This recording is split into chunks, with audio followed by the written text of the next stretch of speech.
Hi, my name is Ashraf Ismail, Game Director of Assassin's Creed 4 Black Flag, and I'm excited to show you more of our open world locations and activities. This is by far the biggest and most diverse game world we've ever built. Over 50 major locations and more than 75 uncharted islands. In this demo, we will be jumping around to different parts of the Caribbean world and showing off some of this diversity. Here we are on Andreas Island, a coconut island with a pirate village. Up ahead, we have a tavern. Taverns are places where you can hire crew, pay for secret information about valuable convoys, you can play mini-games, and of course, you can have a drink. To gain access to all of this, you need to prove yourself with your fists.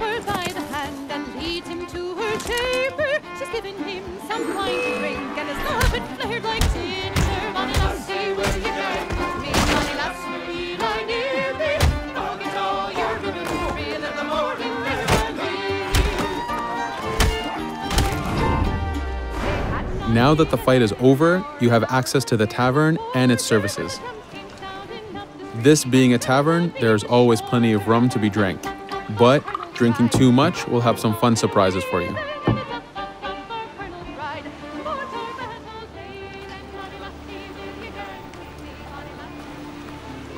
Now let's head to that viewpoint and sync up. Each viewpoint in the game is a small navigation puzzle to reach the top. Synchronizing unfogs the map, showing you nearby collectibles and activities, and it also becomes a fast travel point so that you can quickly get back here. The world is massive. We needed to make it comfortable and easy for you to get to where you want.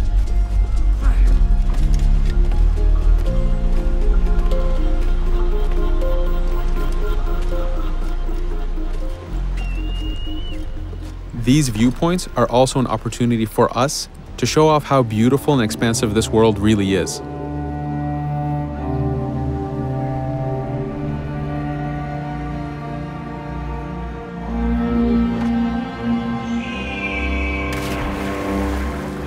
Now we're heading to another important location, underwater shipwrecks. We are now able to access these locations because we recently purchased a diving bell. These are real 18th century devices that pirates and sailors used to access the underwater. Underwater is how the golden age of piracy started. Through an incredible hurricane, tons and tons of Spanish gold was lost at the bottom of the seabed. This attracted poor, jobless sailors and pirates to dive down and grab this treasure. It was important for us to include the underwater as a new environment because it was so important to the history of piracy. The underwater is full of unknown dangers and predators.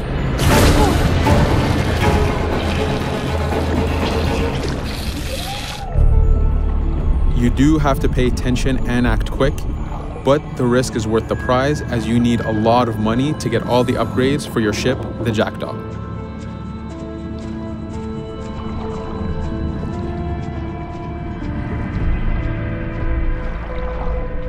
Stealth is very important even in the underwater. Here we can use the seaweed and plant life to keep yourself hidden from sharks and other dangers.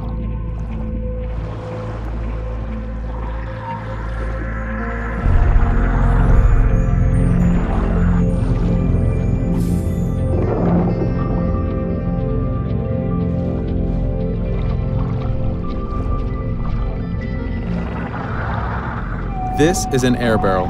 It's a one-time air refill, so use them wisely.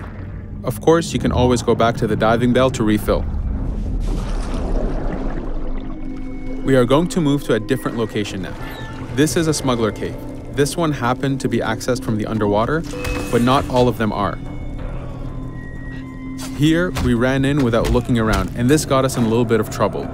But it was only 2 guys and we took one by surprise, so not too bad. Caves are heavy stealth locations. Stealth is key in this game. We've put a lot of effort in to make it a valuable and exciting gameplay for players. Since we came from the underwater, Edward does not have his weapons or guns. You will have to use your stealth tools to get through this. Here, we will utilize the whistle to take out the brute.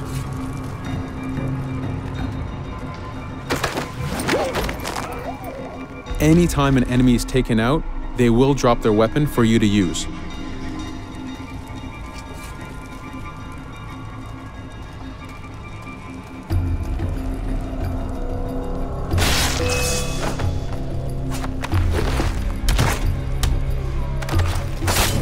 Again, we are taking these guys by surprise and using their own weapons against them.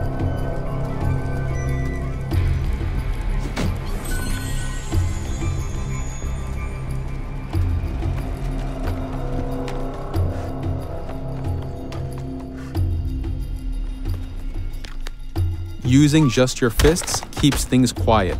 This allows you to take advantage over the second guard.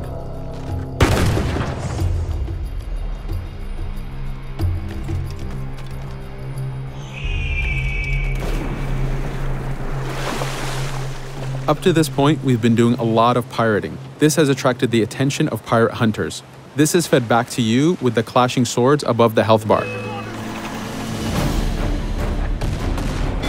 This is a first level hunter after us.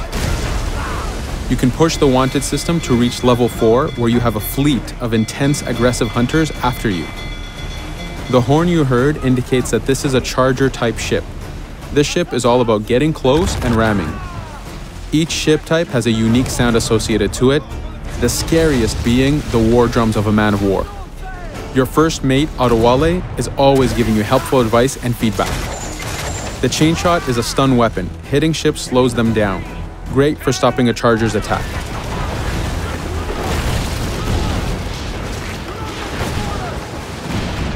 As the masts come down, we can start a boarding. We need to take out 10 crew members to win the boarding.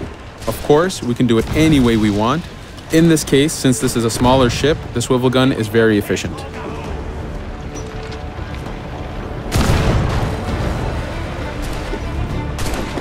There are many objectives in the boarding system, including destroying powder keg reserves and removing the flag from the top mast.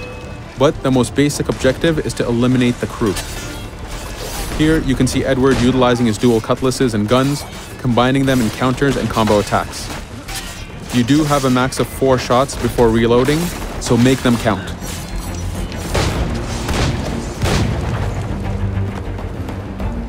Plundering a hunter allows you to send a very powerful ship to your fleet. They are also a good way to gain ammo for the Jackdaw. In this case, we will use this opportunity to lower our wanted level.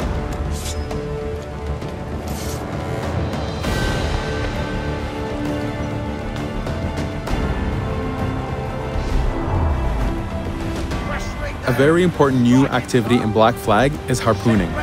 Historically, pirates harpooned as a source of income. Ready the whaleboat, lads.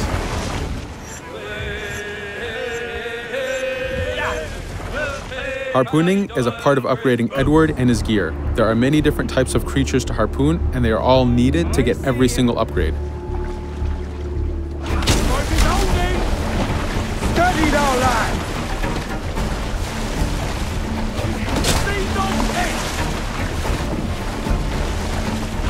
Success!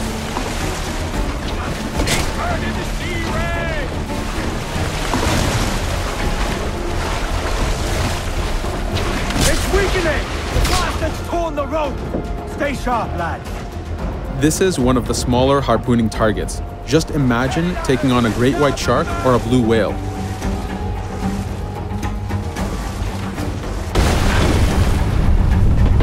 This one's dangerous! The harpooning activity itself has upgrades, and you will need them to take on the bigger targets. You can upgrade the health of the rowboat, the number of harpoons you carry, and the damage of the harpoons themselves.